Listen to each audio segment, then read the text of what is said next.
Uganda Revenue Authority. Developing Uganda together. Wait, Abu. Tunamaliriza. And what are you doing throwing papers all over the place? I'm looking for an invoice for a sound system and cables that I received yesterday, but I can't find it. You know there is a way of keeping all this in one place and available to you as and when you need it. I really wish there was one, because the way these invoices grow legs and disappear. I believe this is what you're looking for. Now how did it get there? Tabo! Do you know that with EFRIS, you can stay on track of all your business transactions and improve on your record keeping? How so? Kati tuli ku computer with EFRIS. I just search using the fiscal document number and I retrieve the records I'm looking for. Bookkeeping becomes simple after that. Kapo, awesome, yeah. I began using URS Kakasa Solutions and now I'm in charge of my business. And you can as well. Kakasa, be sure you are in charge of your business. Uganda Revenue Authority. Developing Uganda together. Kapo, you seem to be in a hurry. Where are you going to? I'm gonna pay URA visit. Why would anyone visit URA? Of all places? To know more about the Kakasa Business Solutions, namely digital tracking solution, the voluntary disclosure program and electronic fiscal receipting and invoicing solution, which have turned my business around. You know I need to be on top of my game to protect my empire. If you know, you know. I too need to know what Kapo knows. Kakasa, be sure you are in charge of your business. Uganda Revenue Authority, developing Uganda together.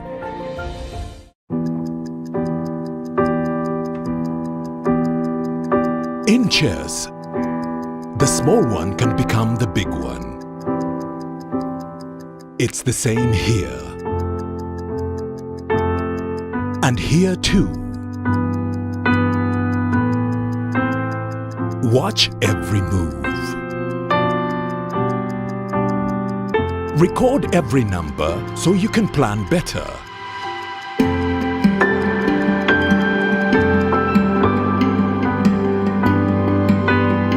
No matter the size of your dream, tomorrow's success belongs to those who keep today's records clean.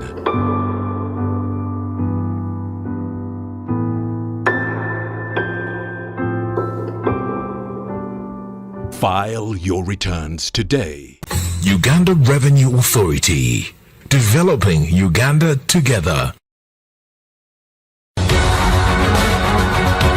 Uganda Revenue Authority reminds all taxpayers to file their monthly returns and make all outstanding payments by the 15th of every month. Please comply to avoid penalties and interest associated with failure to file returns and payment of these taxes. For further clarifications, call us on our toll-free line 0800 117 000 or email us on services@ura.go.ug. Please ignore this message if you have already complied. Uganda Revenue Authority. Developing Uganda together.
Uganda Revenue Authority. Developing Uganda together. Wait, Abu. Tunamaliriza. And what are you doing throwing papers all over the place? I'm looking for an invoice for a sound system and cables that I received yesterday, but I can't find it. You know there is a way of keeping all this in one place and available to you as and when you need it. I really wish there was one, because the way these invoices grow legs and disappear. I believe this is what you're looking for. Now how did it get there? Tabo! Do you know that with EFRIS, you can stay on track of all your business transactions and improve on your record keeping? How so? Kati tuli ku computer with EFRIS. I just search using the fiscal document number and I retrieve the records I'm looking for. Bookkeeping becomes simple after that. Kapo, awesome, yeah. I began using URS Kakasa Solutions and now I'm in charge of my business, and you can as well. Kakasa, be sure you are in charge of your business. Uganda Revenue Authority. Developing Uganda together. Kapo, you seem to be in a hurry. Where are you going to? I'm gonna pay URA visit. Why would anyone visit URA?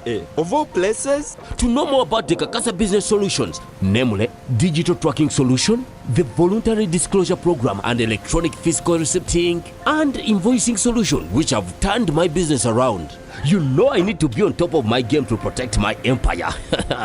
If you know, you know. I too need to know what Kapo knows. Kakasa, be sure you are in charge of your business. Uganda Revenue Authority, developing Uganda together.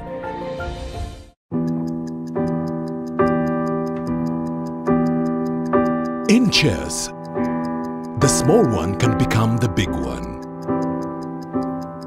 It's the same here. And here too. Watch every move. Record every number so you can plan better.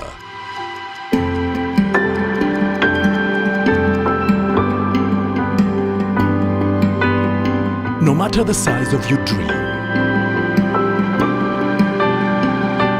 tomorrow's success belongs to those who keep today's records clean.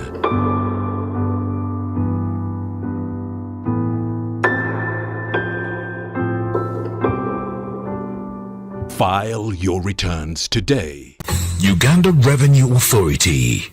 Developing Uganda together.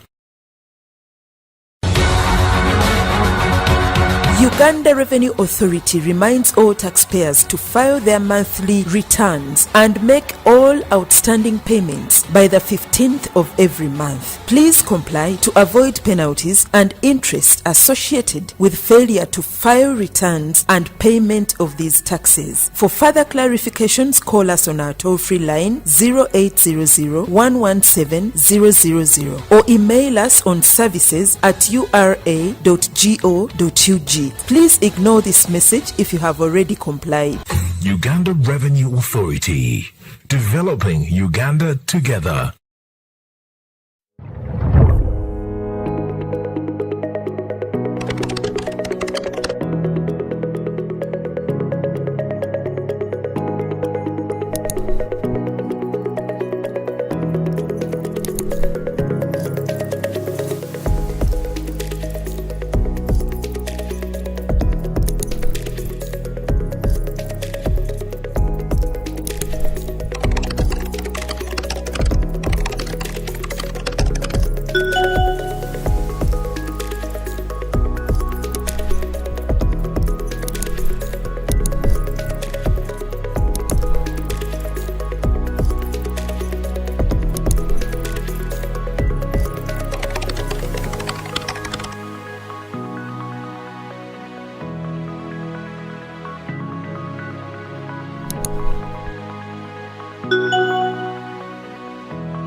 Uganda Revenue Authority.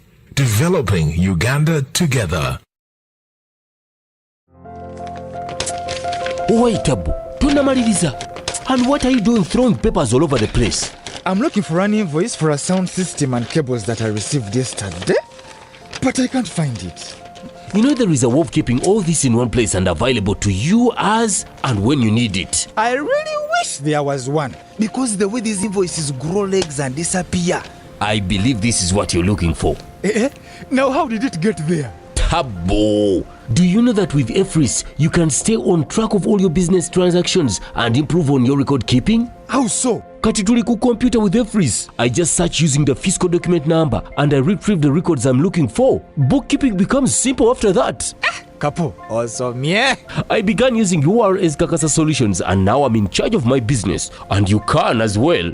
Kakasa, be sure you are in charge of your business. Uganda Revenue Authority. Developing Uganda together. Kapo, you seem to be in a hurry. Where are you going to? I'm gonna pay URA visit. Why would anyone visit URA?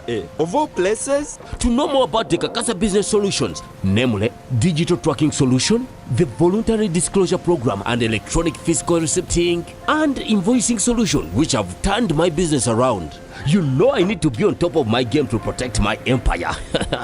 If you know, you know. I too need to know what Kapo knows. Kakasa, be sure you are in charge of your business. Uganda Revenue Authority, developing Uganda together.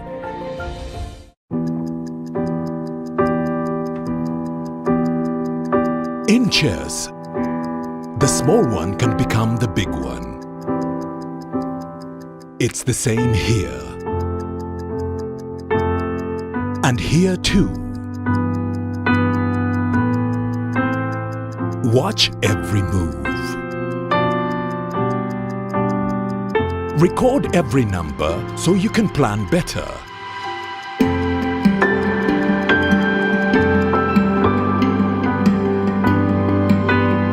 No matter the size of your dream, tomorrow's success belongs to those who keep today's records clean.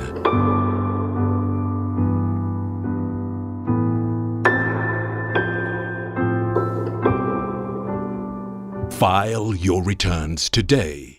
Uganda Revenue Authority. Developing Uganda together. Wednesday, 21st September, the year is 2022, and you are live within the Live Tax Lounge. And of course, the focus for this particular episode of the Live Tax Lounge, which is the first for this financial year, is on the big matter of exports. And of course, if you've been reading papers or watching the news in the past couple of years, then you would know that Uganda is very intentional on promoting exports. And as a body that is governing revenue in the country, there are some moves that have come into play to ensure that whoever is exporting is fully incentivized. And this particular episode is exactly focusing on that, how URA has been able to boost exports that are Ugandan. In fact, let's call it from Uganda to the world. And to fully appreciate that, this morning is a powerful team of 4. And without further ado, I'm going to request the crew to put the focus on them, and they get to say their hellos to you. Then we dive deep into the discussions for the day. We shall start with the Assistant Commissioner of Field Services, who is on my extreme right. Then thereafter, we shall have the Commissioner Customs and the Commissioner Domestic Taxes and the Assistant Commissioner Compliance. Haji, over to you. Good morning, viewers and listeners on the Tax Launch. My name is Asad Uchisitu Chigozi Haji, the Assistant Commissioner in charge of Customs Field Services, where the docket for exports squarely falls under that division. You are most welcome, and please participate with us, and we are ready to answer your questions. Thank you. Thank you, Haji. We are very glad to have you this morning. Yes, good morning, our dear viewers and listeners and our taxpayers out there.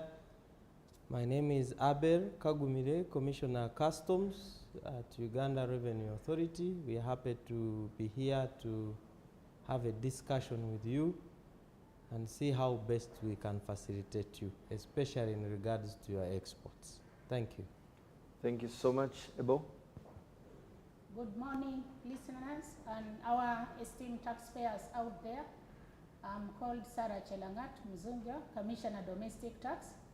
We are excited to share with you the tax issues, especially from a domestic angle, relating to exporters, our traders who do exports outside Uganda, and how we can facilitate them, how we can support them to grow their businesses and help in import substitution. Thank you so much.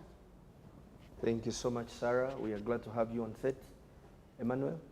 Good morning, our taxpayers. My name is Emmanuel Asimo Bichetero. I am the Assistant Commissioner Compliance in Domestic Taxes. We are glad to have you here, and in this discussion we hope to enlighten you on those areas that you need to tick the boxes such that you benefit from the export regime because government is trying to facilitate export of trade. So we are glad to have you, and we look forward to a fruitful engagement. Thank you so much, Emmanuel.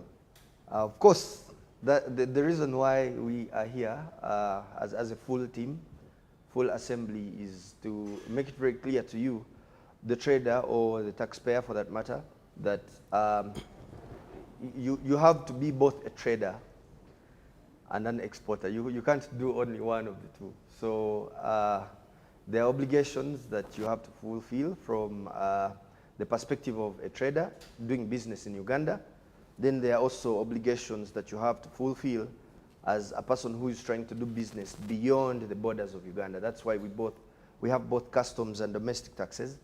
And without further ado, ladies and gentlemen viewing, please allow me to invite the Commissioner Customs. He's going to be tackling the very first element, and that is to break down for us the strategies in place to ensure that Ugandans actually do export way more than they used to before. Thank you, Solomon, and again to our dear listeners and viewers and taxpayers. The strategy for the government of Uganda, as you all know, has been how do we increase the range of our locally manufactured products to substitute those which are imported. So there are some things which we can really produce locally to substitute what is imported. Because every time we import, we are donating money. Yes. We are donating money. So it would always be better that you produce locally. Now, after substituting most of the imported products, the strategy again is how can we increase our exports? Because that means we'll be able to produce enough for our local consumption, and then we have surplus for export. So that has been the strategy even under the NDP 3.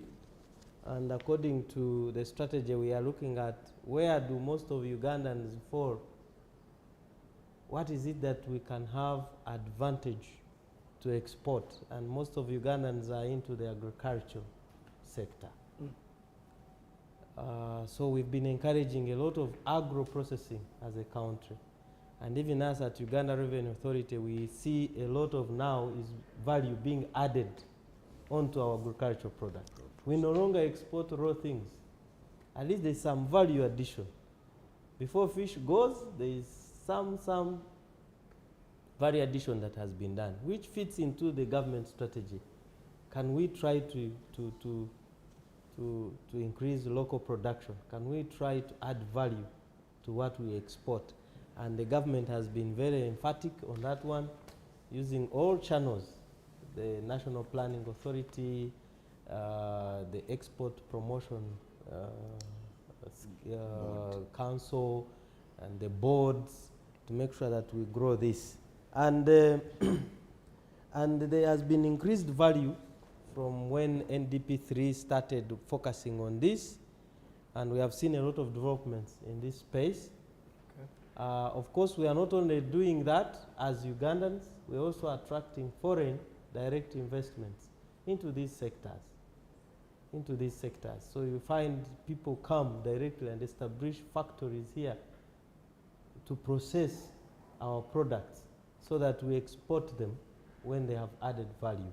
And this has created more jobs for Ugandans. They are able to work in these factories.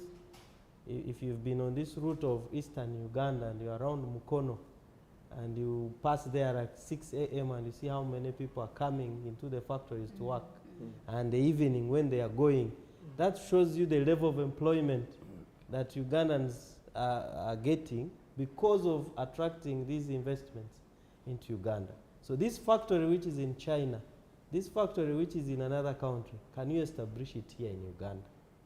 So you'll employ about 2,000 people.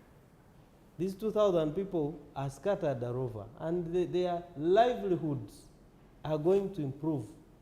So that has been the government strategy. Yes, it may erode some revenue. It may erode some revenue in the short term because there will be no import duties that are paid. Because ideally you are encouraging more of intermediate goods and raw materials to be imported into the country. You are not getting finished products. So you are bringing raw materials into these factories, you are bringing intermediate goods into these factories, and in the process you are not collecting import duties because those are zero. Zero rated. Zero rated or 10% if it is a bit semi-finished. So there's no much revenue. But we know in the long run, domestic taxes will grow. Our domestic revenues will grow because these factories, as they employ, those 3,000 staff are going to pay as you earn. Those people in factories are going to pay income tax. They are going to pay corporation tax. They are going to pay, there is a lot. These workers will be staying somewhere. There will be rental income. So that is the idea, that we get people to be involved as Ugandans by facilitating the growth of industries and factories that will promote exports outside the country. And just put it into perspective, we have seen increased value of manufactured exports from 12.3% now with the government policy to now 19.8%. 19 from 12. Yes. That's a significant Yes, jump. for merchandise exports, when you relate it to the GDP, it has grown from 12.7% to 16.5%. You can see. So that shows the policy, the government policy on import substitution is working. Is working. We just need to see now, how do we facilitate these exporters to get out their goods very fast? How do we make sure that they produce more? And how do they do that? Government now has to switch to look for markets and support these people whom they have attracted to come and look for markets. What is the role of URA? How do we facilitate now the value chain? That from the factory, it takes me a shorter time. How are the standards people making sure that our products can compete on the international market? We have the EAC market very near us here. We can access it. Now, if you look at our exports to DRC, they are growing. To South Sudan, they are growing. Even here in Kenya, they are taking a lot of agricultural products. And Tanzania and Rwanda. So that is EAC market, big as it is. Now after that, you have the COMESA market. It is also there waiting for our products. We have not exhausted that one. After the COMESA market, there has come the Africa Continental Free Trade Area. Now that one has about 1.2 billion people. You cannot finish it. Even if you are to sell in the African market alone, it's such a huge market. The European Union is always asking for our fish, and we cannot exhaust that market with our fish. If you look at our coffee, it is needed all over the world. Look at our tea, it is needed all over the world. So we just need to add value to these exports, to these products that we produce, so that they can compete favorably on the world market. But the market is there. Government is trying to do its best to fast track these markets so that our products can access those counters. As URA is, what can we do faster to facilitate these exporters? through the licensing process, through the export process, making it as simple as possible, through the permissions that we give, the permits that are issued. That is where we are really called upon to support our exporters. How do we create single window platforms? Come up with initiatives so that UNBS, URA, export promotion, NDA, all those involved in trade are on one page online and facilitate this exporter to get out quickly and fast. The other aspect is there are those who are producing in industries, but we also have those who are cross-border. You have your bananas before they rot and they go to Juba. How fast can we fast track them to get to Juba? Bananas from Bushenyi, from Umbarara, from Isinjiro, how can they get to Juba before they are rotting? So how fast can we clear them? Or how can we add value to those bananas so that you take maybe flour, maize? Those are cross-border. That's how it begins. They start like that. Eventually, when the market grows, the factories start. And then we grow our exports and increase production within our country. That's how I can start it, and thank you so much for your question. Thank you so much, CCD. You painted the picture. And just for context, because you talked about two elements in there, improving the capacity, making it very easy for the person who is producing material for export to bring it in at really subsidized taxes, for lack of a better word, import duties and all. Then they produce enough and they supply to the local market first, because we have so many consumers in Uganda alone. Then they make it very easy for them to export to the neighboring countries. And today, if you've been to any supermarket, you can testify, 10, 15 years ago, you would only find foreign products from those foreign brands. But today, you walk into a supermarket and you see a tomato sauce that is locally produced competing favorably with an American tomato sauce. And people are buying because now they have options. So you really gave it context. But we do have friends that are constantly calling in. Just last week, a friend of mine called me, and he had designs of exporting matoke to United Arab Emirates as a small-time exporter, And his question was about the process. How easy is the process? What do I need to go through to make sure that I'm able to export, my material, whether it's in its natural form or whether it has been processed a bit? And we are fortunate to have with us Haji Asadu, the Assistant Commissioner, Field Services, to break down that process for us, for the benefit of the viewers. Thank you very much, Solomon, and our dear viewers and listeners. Exports, as the Commissioner has stated, is a focus for government, and as Ugandans, we should all get interested. And the process for exports is one of the simplest because the requirements are minimal depending on where the market you want to target. The first thing the exporter has to put clear is the target market. You set once you have picked the market, you get the requirements for that market. And as a person trying to do business in that market, you work on fulfilling the requirements of that market. Because different markets have different requirements on how their exports should be received, or the imports going to those countries are received. So that is the first thing any exporter should do. Identify your market, get the key requirements of that market. And once you have done that, then on our part, on your part as the exporter still, the most important aspect, the second most important aspect is to have your documentation. The documents, the paperwork that talks about your product. Is it a finished product? Is it a raw product? What government agency requires you to certify conditions within the country to allow you to export?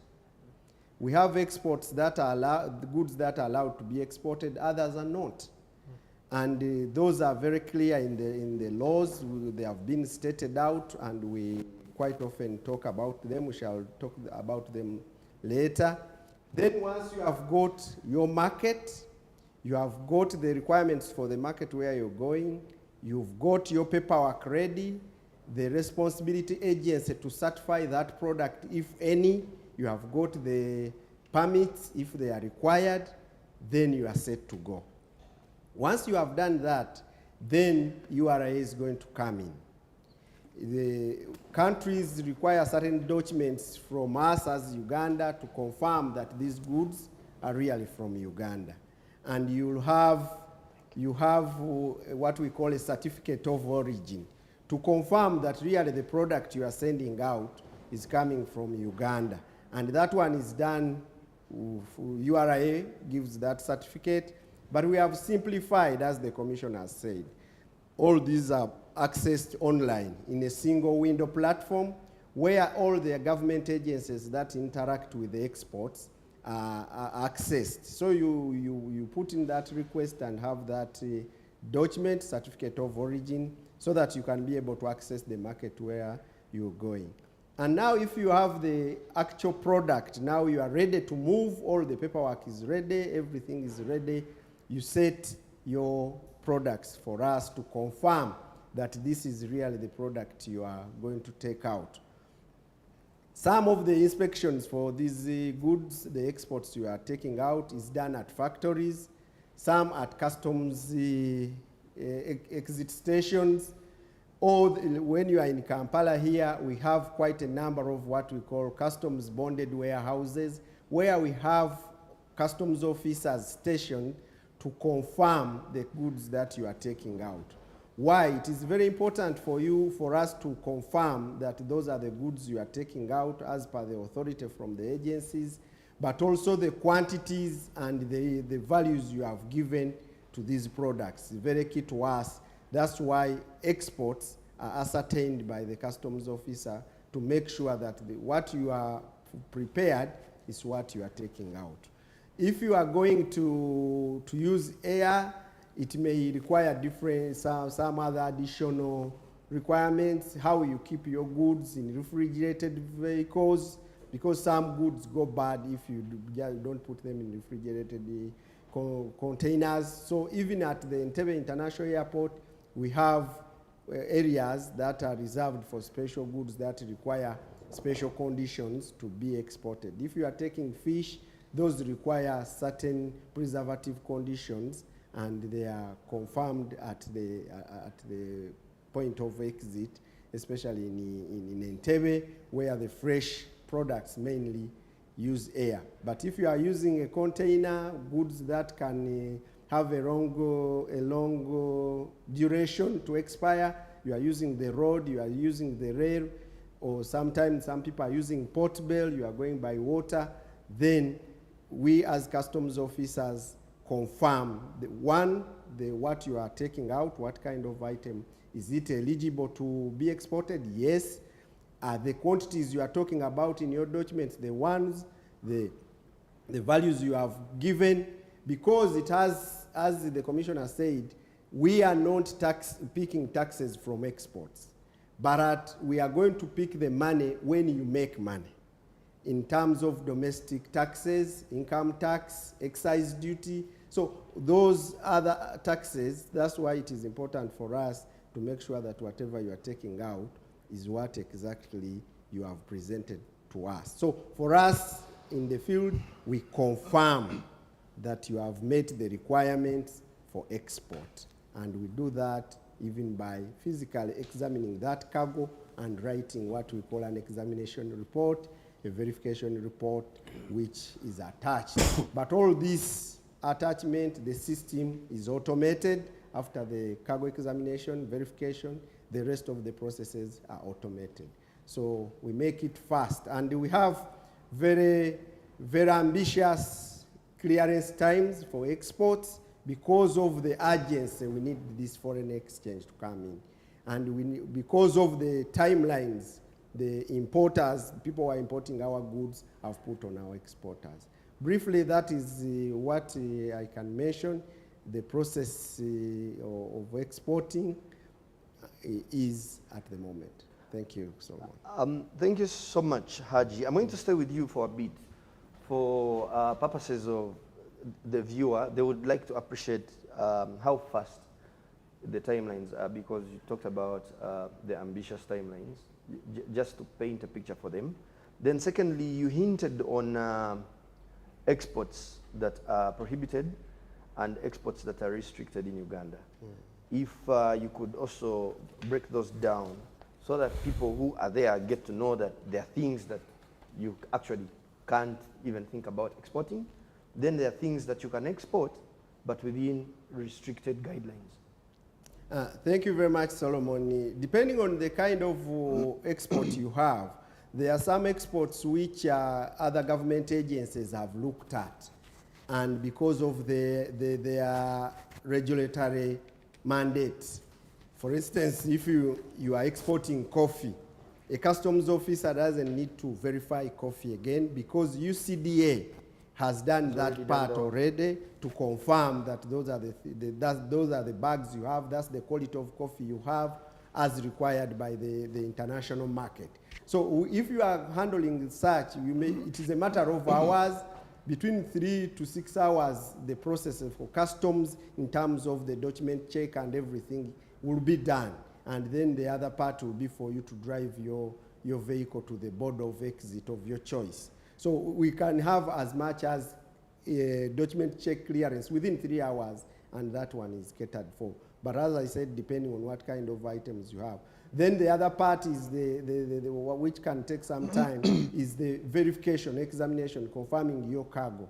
And we have also simplified that in such a way that there are people who are exporters, and they are compliant in their work. And we have given them the status of authorized economic operators, meaning that customs or URA is comfortable with the way they are doing business. So those are even fast tracked. And if he says, I have 100 bags, URA has believes and accepts that you have 100, and you may go without even the cargo examination. When you talk about the goods that are prohibited or tax, which are restricted, yes, we have restricted. You can't take out unprocessed minerals. Okay.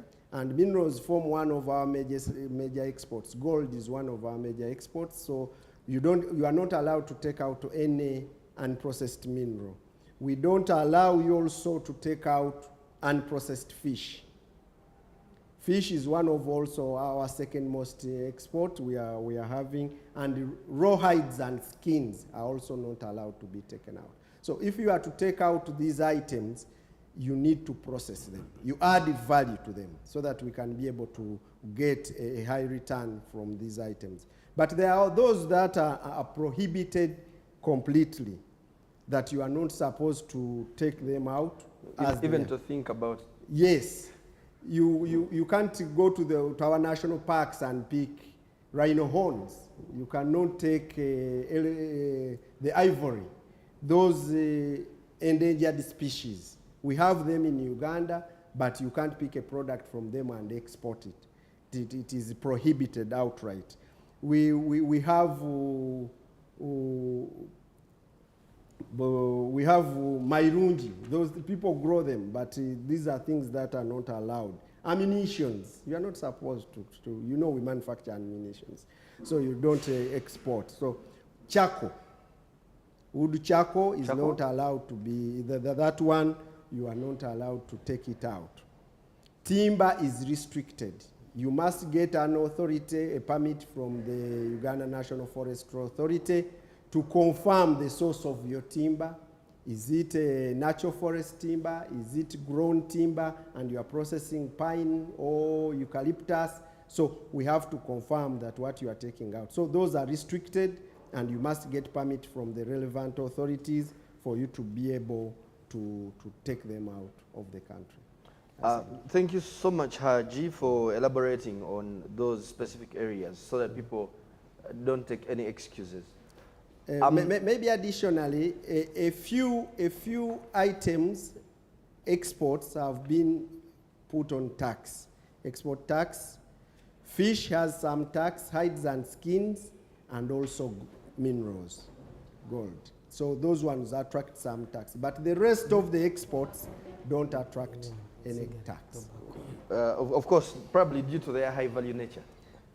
Not necessarily because of their high value nature, but also when you look at fish, we have fish in our fresh lakes, and also people have gone into fish farming. Yes. So that is now a source of income where we can be able to get some of money to be able to finance government programs. Yes. Thank you so much, Haji, for elaborating on that. And I'm going to go back to the Commissioner Customs for just a little bit more specificity. He talked about the strategies that have been put in place. And of course, some are for promoting the export, some are for promoting manufacturing, and some are for protection of domestic producers, which is very vital if people are to thrive while producing locally. Mr. Ebo Kagumire, would you be kind enough to dig a little deeper into these processes for the benefit of our viewers? Oh, thank you so much, Solomon. I think there are some initiatives that URA has come up with and what government has come up with. Yes. Now, the one I talked about earlier, that's a URA initiative, the single window platform. But you will find at EAC level, for example, yes, you have the single customs territory. Now, when we talk of a single customs territory, is that we don't have borders in East Africa. You can trade with each other the way you want. The other day, people were saying, why is Tanzanian rice all over Uganda? But they are East Africans. They are trading with you. You also send your sugar. Send your sugar to Tanzania. We are trading. So we opened our borders and we trade freely under the single customs territory framework. And in terms of the process, like Haji was saying, you do one declaration. You just declare from Uganda. You don't have to capture another document in Tanzania or another document in Kenya. The same document takes you to the ports of Dar es Salaam and Mombasa. And you clear your exports and they go. So it has come in handy to allow free movement of goods and services. So we trade freely within East Africa. I think the other initiative that we need to talk about is the one of how we facilitate our exporters. You import plant and machinery under a VAT deferment arrangement. If you're going to start a factory or an industry, you bring in the plant and machinery, you don't have to pay VAT, you don't have to pay import duty, you start the process of installation. We'll only charge VAT when you start producing. That is huge. Very. That is huge.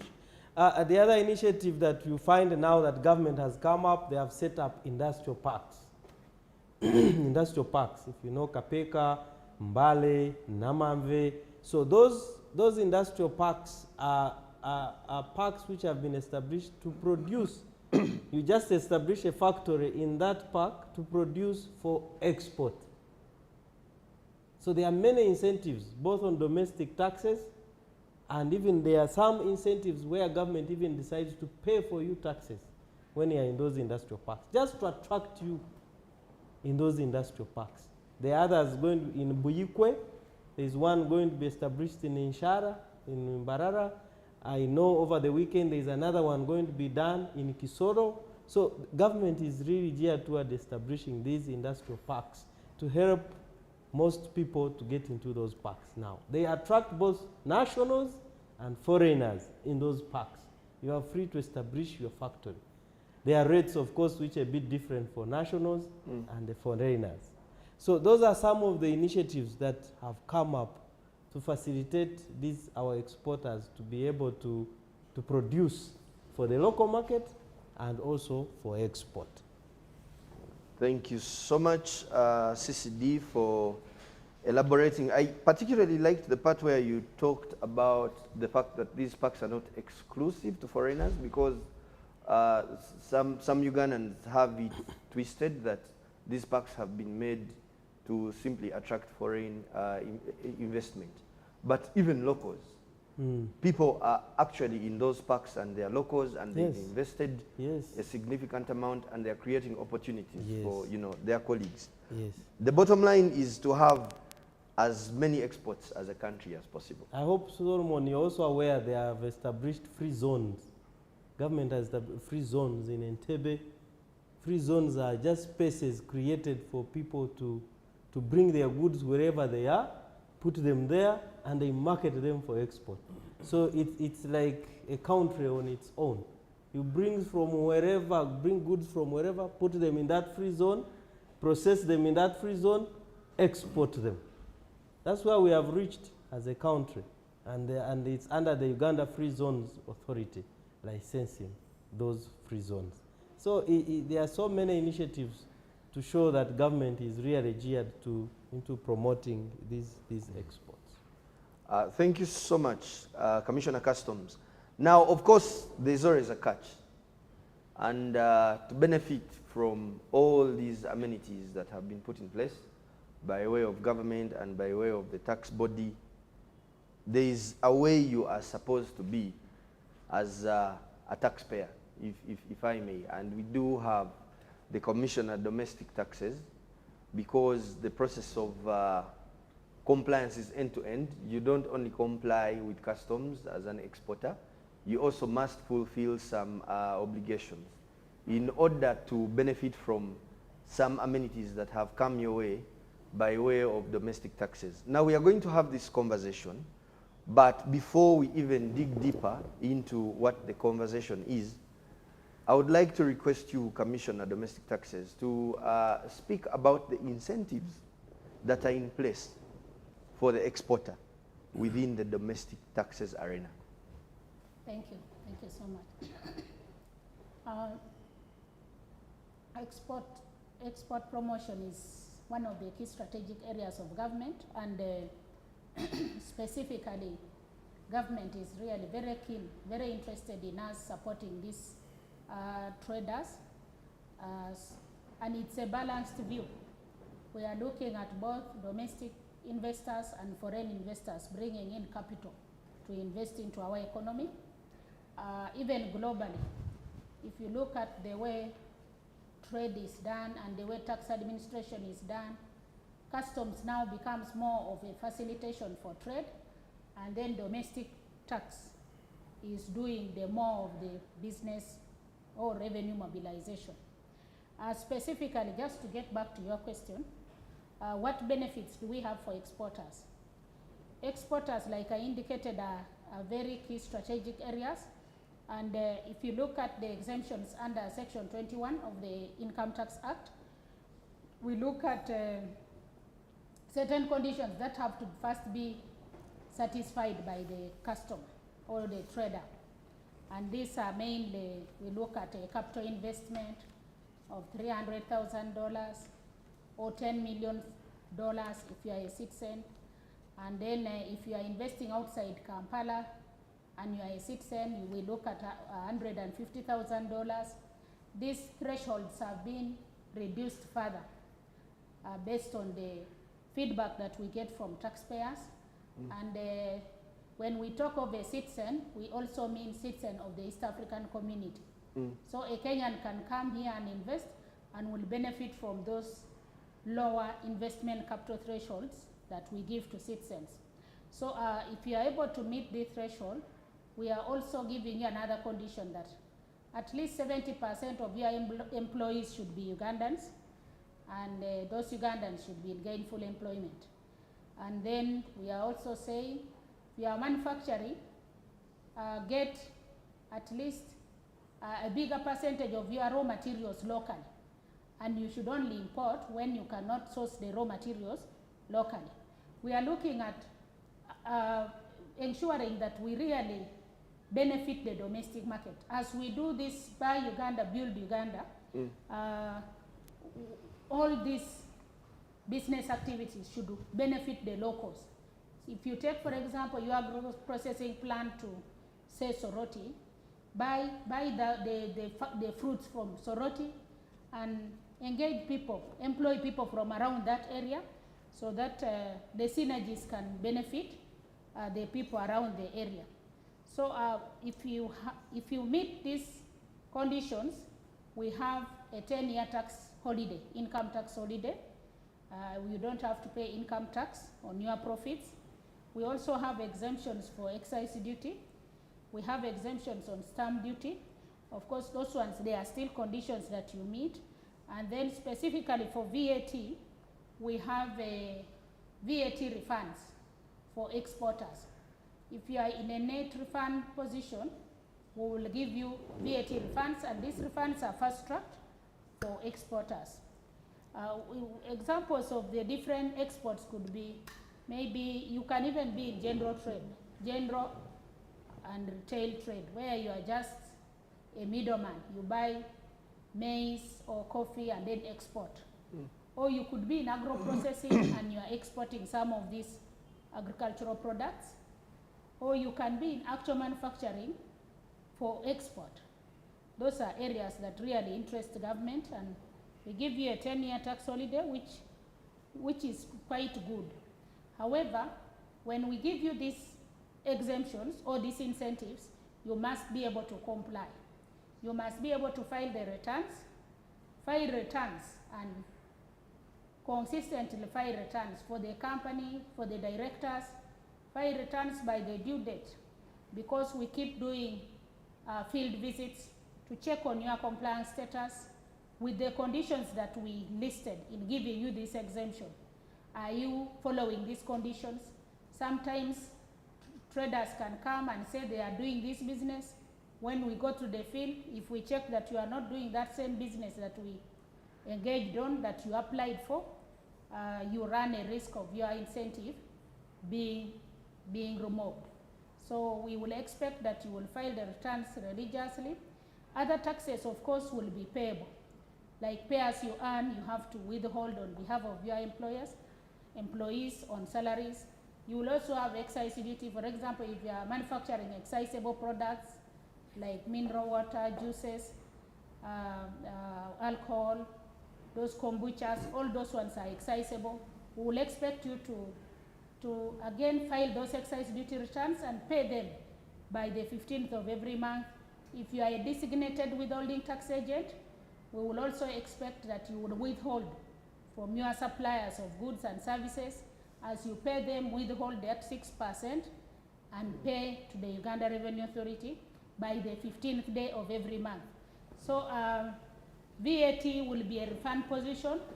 As URA, we will give you this refund, but what is also key is that we shall check key tests again of compliance.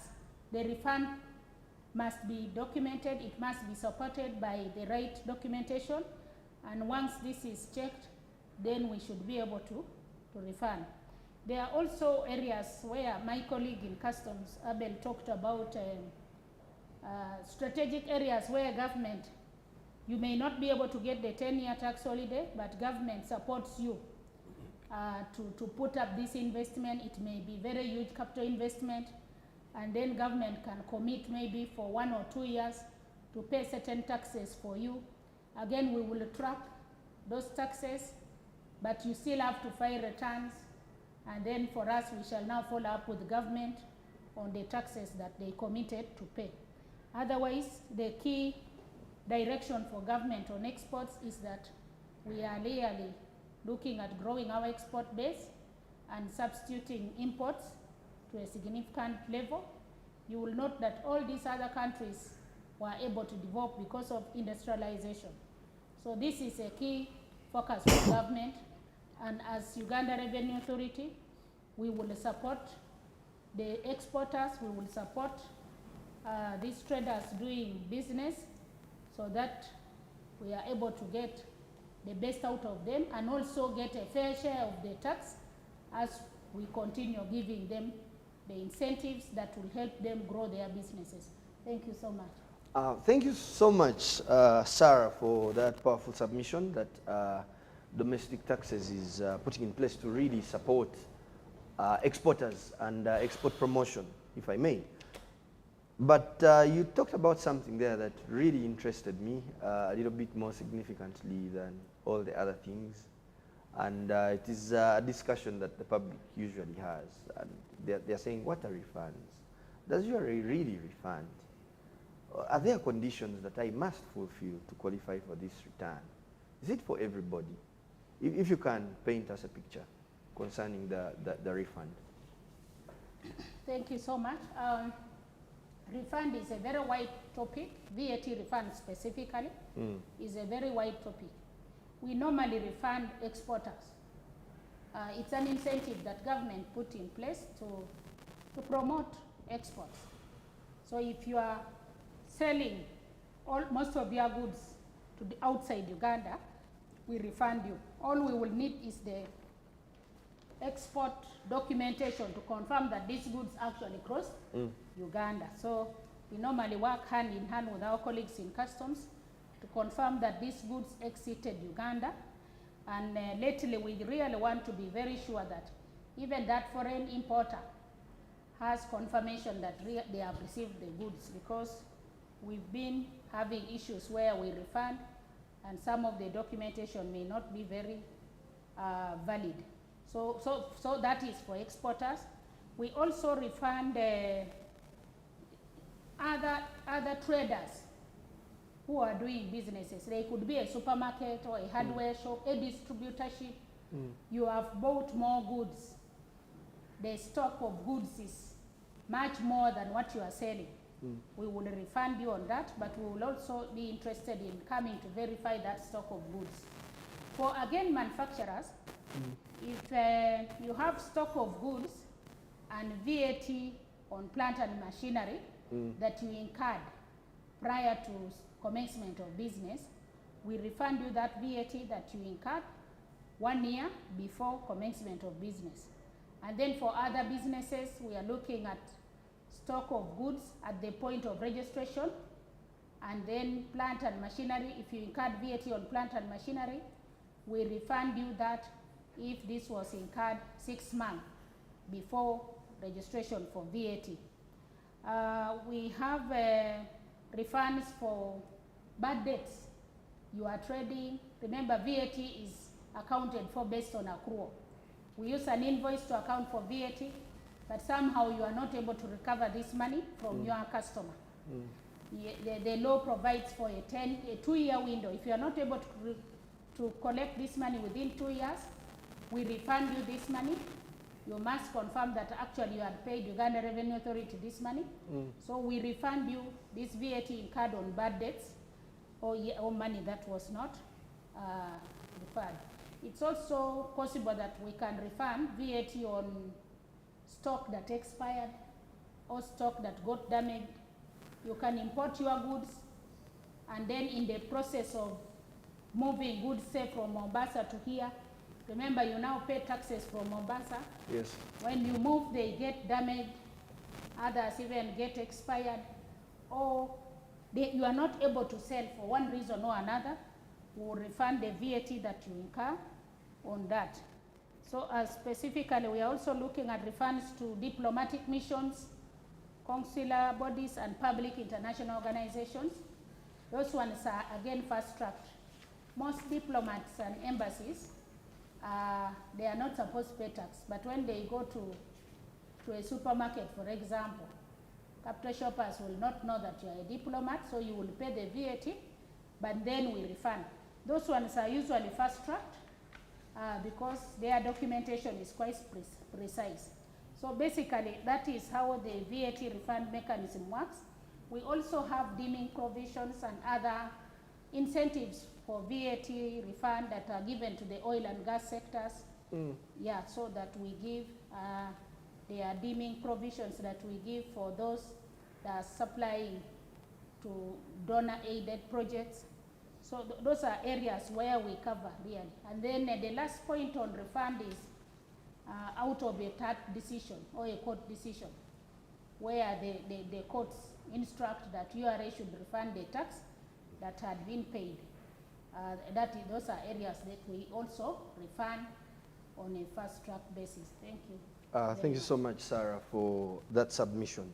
Now, the exporters are tuned in, and of course, they are now excited about the possibility of fast-track refunds to help their cash flows, which is very important for them as traders. And we do have Emmanuel in the house to speak to us about the process. What does one have to go through in order to access this incentive of a tax refund from URA? Thank you. The process is pretty much simple and easy. It is online. So you go on the URA portal and you apply online. You fill in a form called DT 2031 for both, that is for the exporters. If you are a diplomat, Sarah mentioned about diplomats, you fill in that form called 2032. And once you submit that, then the URA process is kick in place. We have pretty much, should I say, very fast tracking, we fast track refunds. And we have service level agreements within which we are supposed to refund taxpayers. I think for VAT, if I may remember correctly, I think it is 30 days. So if you are an exporter and you have submitted all the required documents, for instance, Abel and Haji mentioned on the documentation that is needed. Yes. If you have submitted your export invoices, we go in the system and verify that actually customs processed this transaction. It was exited, say, in Eregu, and we saw it exiting. And once we've confirmed that, we refund you in 30 days. It is as simple as that. What I need to also mention is that for exports, yes, there is no VAT on it. There is no VAT on it. It is zero rated. And once you have submitted those customs documentation, we refund you very fast. That means customs must, I need to emphasize this, customs must have existed these goods as having have left the country. If they've left the country 30 days and all your documentation is clear, you are refunded. Your refund will hit your account.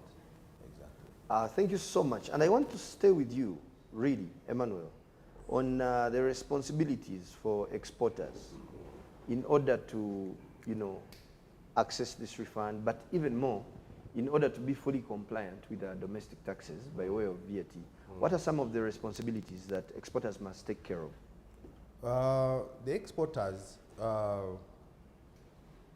domestic taxes and the refunds come towards the end. Yes. The process starts possibly even before you manufacture. The Way exemptions that you are given that were mentioned earlier, then you produce your goods.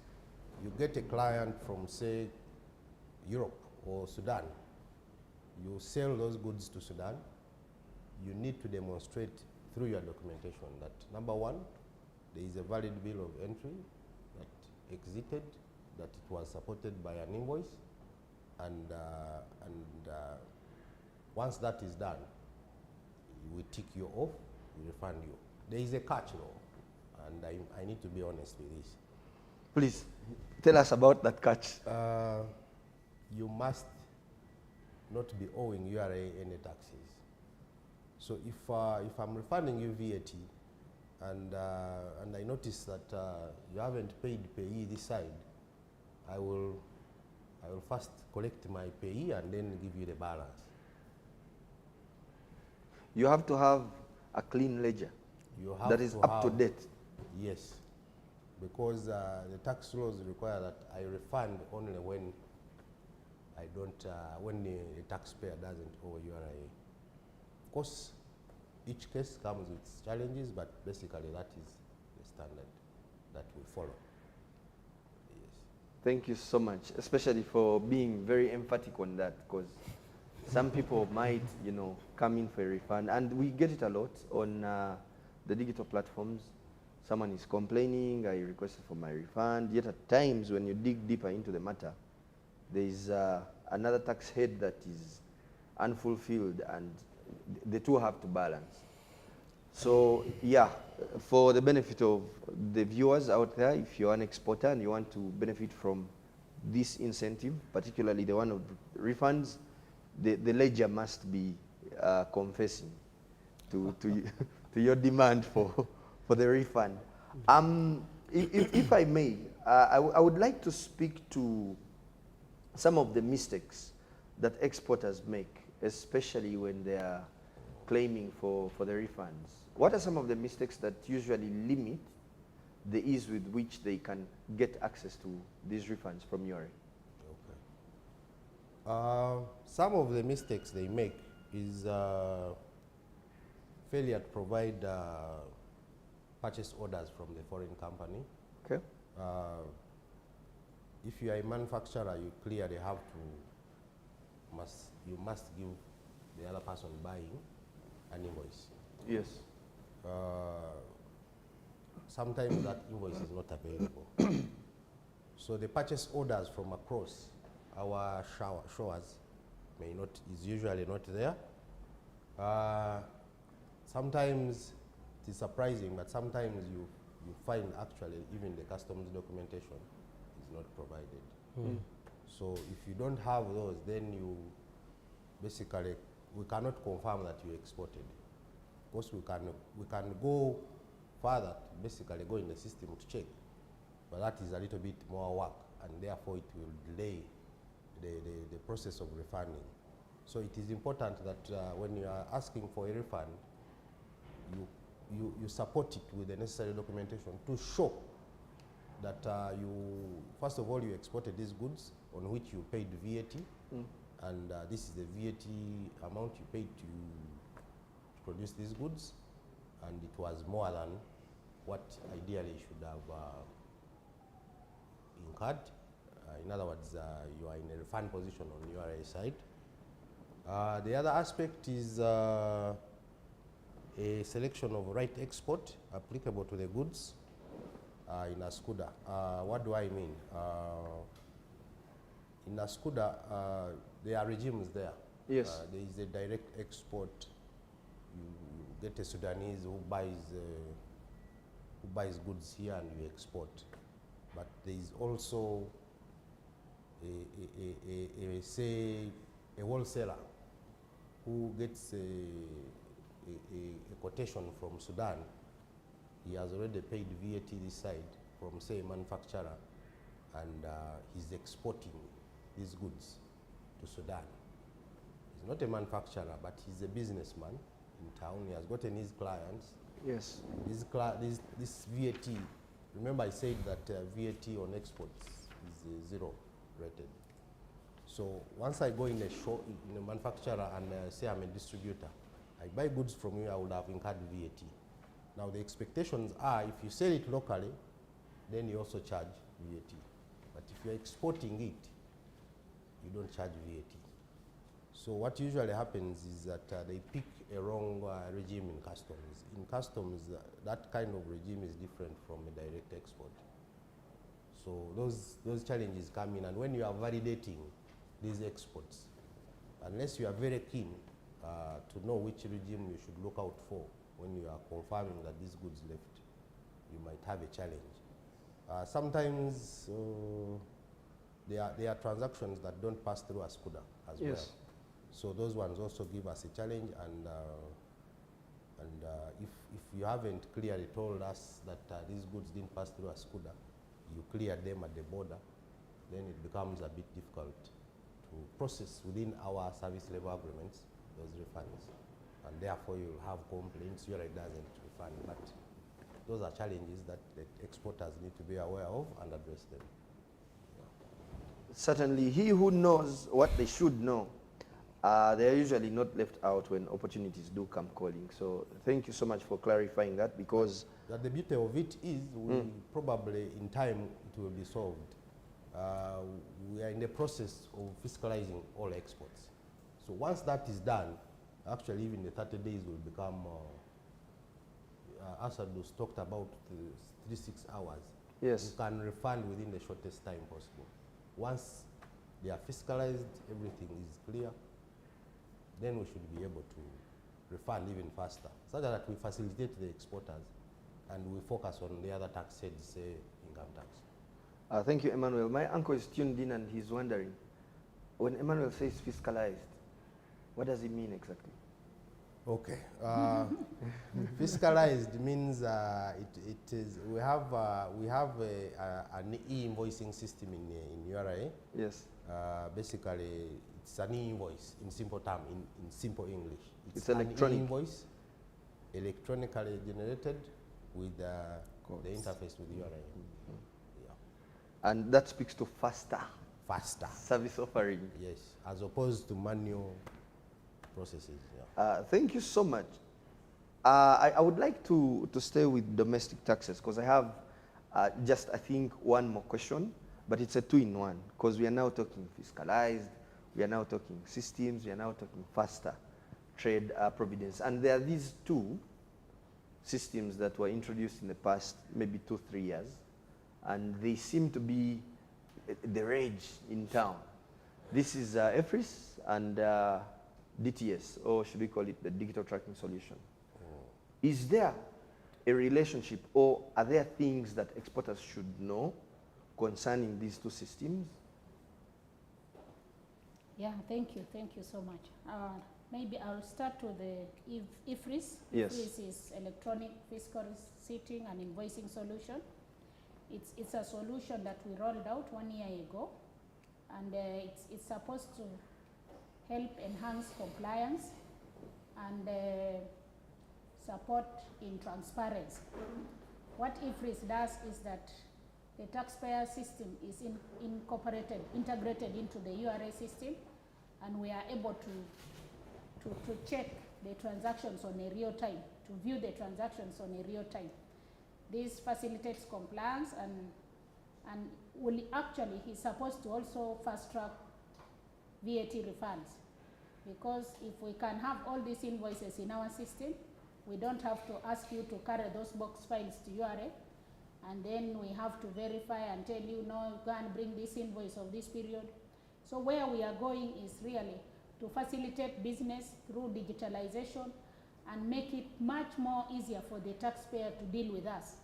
So you will put in your refund in the system, and then we will just run our system, and we are able to see all these invoices coming from another taxpayer, and you are claiming them, and it will be very, very easy for us to fast track invoices, refund payments based on this EFRIS invoice.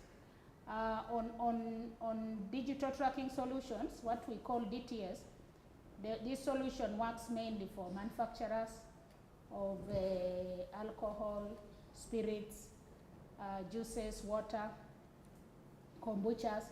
Now, the way it works is that we will stamp the goods for local production, and every stamp on the good will be counted as a production, and that is what we shall use to determine our sales when we are trying to work backwards to determine what you have submitted, whether it's credible or not. Now, for export specifically, we do not expect them to be stamped.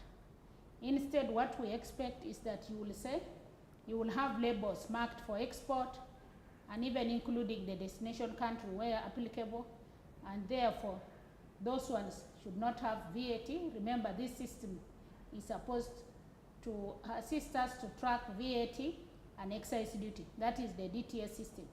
But EFRIS is mainly for VAT. Now for DTS, if the goods are marked for export, we will know that VAT will be 0, and similarly, local excise duty will be 0. So it's important that exporters are able to really track the goods that are leaving the country. Otherwise, if they are not marked for export and they bear digital tax stamps, we would assume that those ones were consumed locally. So those are the things that you may need to be keen. We are trying to incorporate some of these solutions into the SCUDA system so that they are able to speak to each other with the e-tax. Already the EFRIS has been incorporated, so we are just in the process of now incorporating the DTS solution as well. And really, to facilitate trade, to make it easy for taxpayers to be served. That is our key strategy. Thank you. Thank you so much for making that connection very clear, because it helps when the systems are in place and they're enabling business and they're making it much faster and swifter, and also making life easier for the traders. And we do have a question here. I have one more question for the Commissioner Customs, but even before I bring that question that I do have, there's a very interesting question here that has come in by way of Zoom. And someone is saying, hello, moderator, question here. Please ask the Commissioner to elaborate more on the free zones regime incentives that cut across DT and Customs. Someone is interested in that kind of information. Okay, thank you so much. Of course, I will not give too much detail on what the conditions and what is required. I would ask that after this you can come or you can call and I give you details. But what I can maybe explain is that a free zone, as regulated by the Uganda Free Zones Authority, yes, is a place.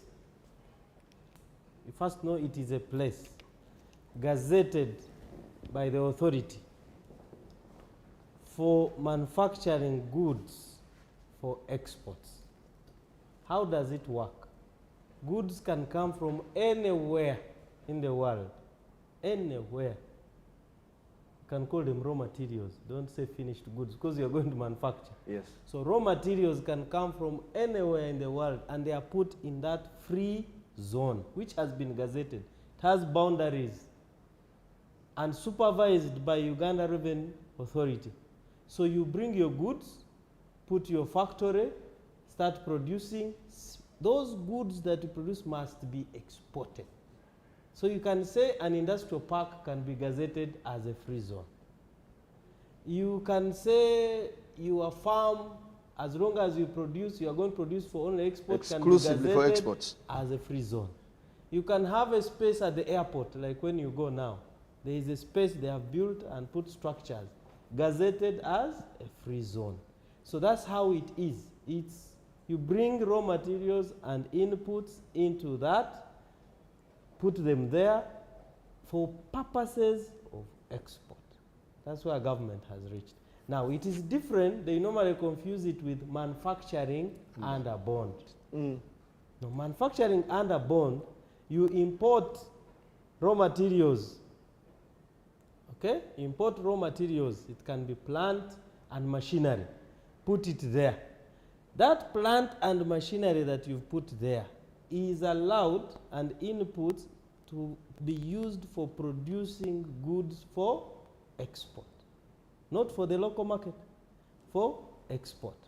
Of recent, they have allowed that, okay, if you have some 20% and Ugandans don't have, we can allow it on the market. So you'll find URA coming to say, okay, how much do you want to put on the Ugandan market? Then we come there and verify and allow you to pay taxes, and you put it on the Ugandan market. But the original idea is that you produce for export. So that's, they usually confuse manufacturing under bond, free zones. The concept is almost the same. The idea is you are bringing everything into that space to produce for export. But we can give more details to them if they want more details, the requirements, the documentation around it to explain this.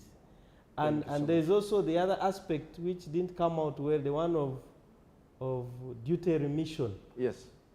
Duty remission. You will not pay import duty if you are bringing inputs and raw materials. Maybe some pay, others don't pay. If you are bringing them as a list of things you need to produce a certain product. So we will not charge you at importation. We call it duty remission. So there are so many benefits out there for people who want to be involved in producing for export. Like agricultural inputs like machinery, equipment, tractors, chemicals, seeds, animal feeds, even live animals if you are bringing them, fertilizers, irrigation equipment, all those they're exempted from paying import duty. Why? We want to encourage local production. We want to encourage production for export. Interesting. You had my interest there when you talked about live animals. Yeah. Like if I want to upgrade my local herd of goats and I bring in a Dutch goat or a couple of them. No import duty. No VAT. No VAT. You just bring. Exempt. Interesting. Viewers, I'm sure you're consuming this information. Okay. Use it to arm yourself and you trade intelligently and you enjoy all these amenities that have been put your way. Haji, you had something to say there concerning the FZ line. What I wanted to add from what the commissioner said is that once you are in a free zone is considered as though it is a place outside Uganda. Meaning that whatever you bring there for purposes of producing those goods for export is exempt from us collecting tax on it. You bring your raw materials, you will be nil of tax. You don't pay anything. Produce, export. You are going to pick things from the local market, but they are supposed to pay tax. But to you, they are raw materials. You will bring them to the free zone without paying the other tax. Because they are raw materials for you to produce. So it is an exclusive area for facilitation, for production, for export promotion. That's what I wanted to emphasize.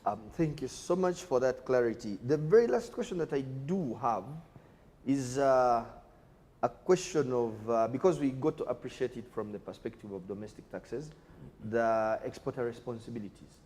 Are there some specific responsibilities that exporters must fulfill on the customs side?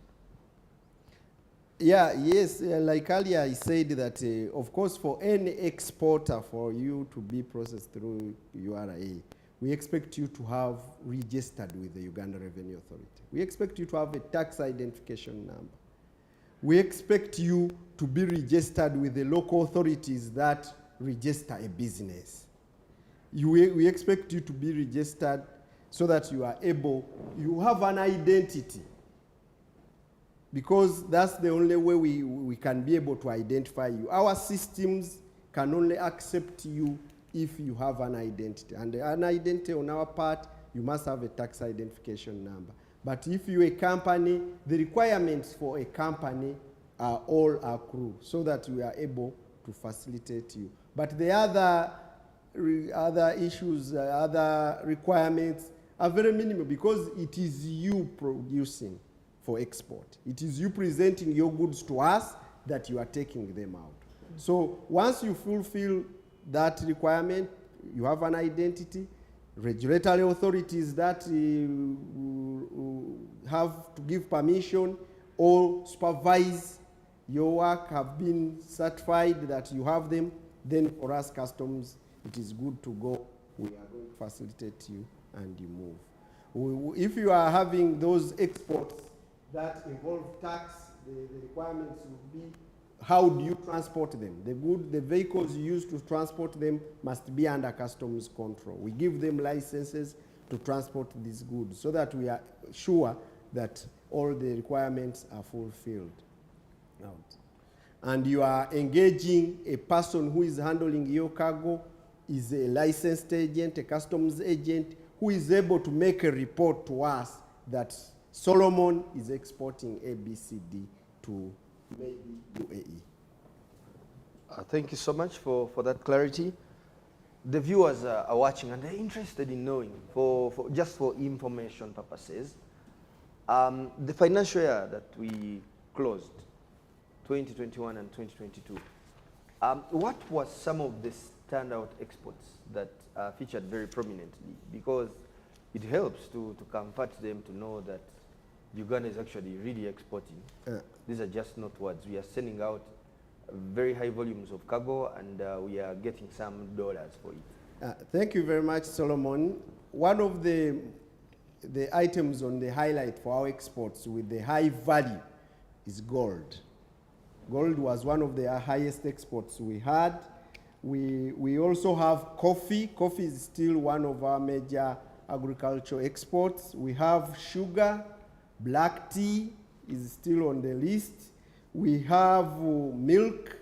Those ones formed our biggest percentage of items that were exported. Cement is still one, especially in the region. We are exporting a lot of cement within the region. And you also may ask in the same vein which countries are taking these items. Yes, who is taking our United Arab Emirates is the one which takes most of our items, especially gold is the destination. But within the region, Kenya still ranks our major export market. Whereas we pick a lot of things from Kenya, but they also take a lot of goods from us. United Kingdom takes a lot of our products.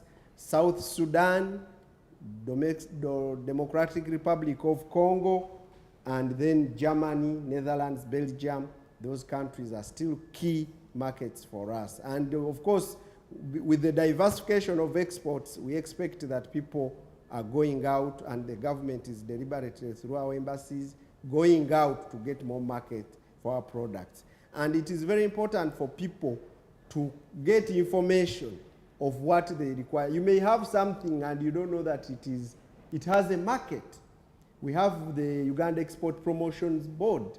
They have a lot of information on things that can be done, even by our ordinary people. Crafts, art pieces, people want these things. Our things are very unique. Look at the ordinary mat, the designs that can be made from that mat. Not everywhere that mat can be made the way we do it. Those baskets, those nice baskets you see sometimes ladies dancing with, those are unique things which have market. And I've seen people taking those items recently when they were going for UNA, when they were going to US. And these are things that people are interested to buy. So we have quite a number of markets, but we still need more, and to diversify the products that are being taken out. Thank you. Thank you so much, Haji Asadu, for painting the picture on the issue of exports. This is the moment where I'm going to give each one of you an opportunity to make parting shots, and it could be a personal appeal to the exporters.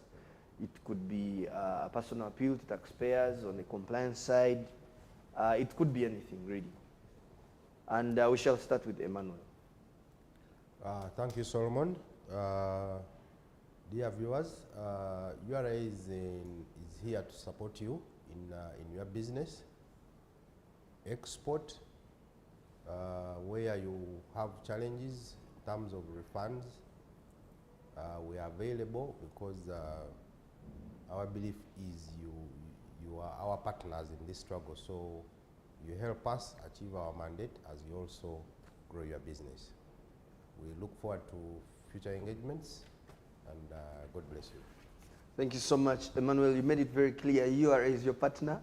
That's the takeaway from him to you, the exporter and trader. Sarah? Thank you so much, dear listeners and our esteemed taxpayers. You are our exceptional clients, and we are here to serve you. We want to facilitate your business. We want you to get the incentives. We want Ugandans to benefit from these incentives, and we want Uganda to be export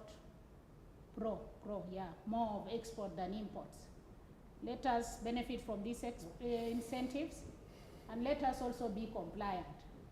Compliant from year in, year out, so that you are able to maintain that exemption, those incentives, and be able to grow the business. Feel free to learn about taxes. We have so many platforms that you can use to learn taxes, our online platforms. You can even walk into our offices, contact us. We want to really facilitate you. We want you to know everything that is around the tax laws that is good for you to benefit from, that will support your business, and support us to implement the solutions that will fast track your refunds, especially IFRIS. We want to go into a paperless regime. We don't want you to keep printing those box files and bringing to us. We want to save our environment by being paperless. And this is all that we need from you to support us. Let's be compliant. Let's pay our fair share of tax. Thank you so much. Thank you so much, Sarah, for making that personal appeal for people to be ultra compliant in order to enjoy all these amenities that URA is providing. Okay. Ebo, the floor is yours. Thank you, Solomon, and thank you, our dear listeners, viewers, and taxpayers for giving us this time and listening to us and the questions that you raised to us. The government and through the Ministry of Finance has given us a target of 25.6 trillion. And of this, about 16 or 17 trillion is going to be collected domestically. So my sister here has a bigger chunk of that money to collect, and customs will do around 9.7 trillion. It's a lot of money, but it's still a drop in the ocean, because the budget of Uganda is about 48 trillion. Yes. So we still have a lot of gap to cover. That means we have to borrow and want to reach that level where we can be economically sufficient and we are able to finance our budget. And we are positioned as URA and you, the taxpayers, to facilitate you to collect this money.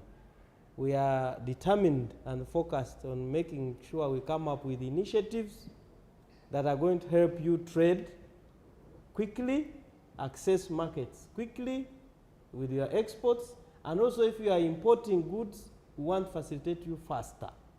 We really encourage you to give us feedback on the initiatives we've come up with, whether they are helping out, and how we can facilitate you even much better. We are a changing organization. We believe in change. All initiatives that come are ideas to help facilitate you better, because you are the last person we look to that is paying us these taxes. Thank you so much for your time. Thank you so much, Ebo, for making that very clear. If we must achieve what we should be achieving as a country, then it means that we need to be collecting our entire budget. And I mean, the work is still out there and we need to do it as the organization that is mobilizing revenue, but even more importantly, as the players that are within the business side of things. That business is yours, but it is also for your country. So when you succeed as a businessman, we all succeed. Haji Asadu. Thank you very much, Solomon, and your team, the team in the background, making sure that this is possible. We appreciate you all. But most importantly, our clients, our viewers, and today, our exporters. My last part is that every exporter, please try to make sure you have documentation for your exports. And let them go through the gazetted customs areas and ensure that you have that endorsement from customs. At any board of your choice, don't just load and go out without customs endorsing. Because at the time of claiming refunds, it will be key. When you are taking out, you are chasing time, but you may be losing money in the long run, and it will make your cost of doing business high because you can't get a refund, yet you are sure you went through a border, but you have nothing to show that you went through that border. So for me, my appeal to every exporter, whatever the quantity, whatever the value of goods you have, let our customs officers at the borders look at your items, capture them in the system, and we shall facilitate you so that you can be able to do business at the least cost possible. Thank you very much. Thank you so much, Ebo, for making it very clear that shortcuts never lead to ultra glory. So if you want to be very glorious in the way of your dealings, if you want to maximize your revenues as a business person, then you need to go through the right processes to enjoy all these amenities that we've been talking about here today. This has been today's episode of the Live Tax Lounge. Please do catch us on the next Live Tax Lounge because we are bringing you more. We just want to say, from all of us in the production side of things, to all of you, the viewers, adios. Bye-bye. Uganda Revenue Authority reminds all taxpayers to file their monthly returns and make all outstanding payments by the 15th of every month. Please comply to avoid penalties and interest associated with failure to file returns and payment of these taxes. For further clarifications, call us on our toll-free line 0800-117-000 or email us on services@ura.go.ug. Please ignore this message if you have already complied. Uganda Revenue Authority. Developing Uganda together.